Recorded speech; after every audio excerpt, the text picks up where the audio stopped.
Hello කොහොමද ඔයාලට? ඉතින් මම අද පොඩක් ඉන්නේ මගේ සැලෝන් එකේ. මේ දවස්වල ස්ටාෆ් සාරි එකකට පොඩ්ඩක් හිර වෙලා ඉන්නේ. ඉතින් මට ඔයාලට පෙන්වන්න ඕන නා මම මේ සාරි එක වෙන විදිහ. මේ තියෙන්නේ මගේ සාරි එක. ඒක තාම වැඩ ඉවර නැහැ. මේ සාරි එකේ වැඩ ටික තමයි මේ දවස්වල කෙරෙන්නේ. ඉතින් මම ඔයාලට පෙන්වන්නම් මම කරපු සාරි එකක් මේ ඩිසයින් එකෙන්ම. සාරි මේ මම කරන මේ මම පේන්ට් කරන සාරි එකේ වැඩි වෙච්ච එකක්. මේකේ ඉන්නේ ෆොටෝ කොටසට තමයි මේකේ ඉන්නේ. මෙන්න මේ එක තමයි හෙඩ් පීස් එක. ඉතින් ඔයාලා කමෙන්ට් එකක් දාගෙන යන්න මේ මගේ සාරි එක ලස්සනද මොකද කියලා. ඔයාලට මගෙන් මොන හරි සාරිස් කරගන්න ඕන නම් ඒ වගේම මගේ සලෝන් එක තියෙන්නේ නඹුක්කන වහව.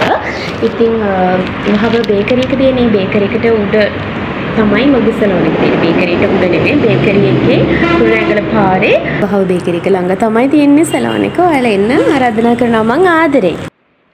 මගේ සලෝන් එකට එන්න කියලා මං ආරාධනා කරනවා ඔයාලට. ඒ වගේම ඔයාලට මොන හරි පේන්ටින් ඒ වගේ දේවල් කරගන්න ඕන නම් ෆැබ්‍රික් පේන්ටින් වැඩ කරගන්න ඕන නම් මට මෙසේජ් එකක් දාන්න. එහෙනම් කෝල් එකක් දෙන්න. මගේ නම්බර් එක මම මෙතනින් දාන්න. ඉතින් ආයෙ දවසක ආයෙ වීඩියෝ එකකින් හම්බෙන්න කම් ගිහින් එන්නම්. බයි.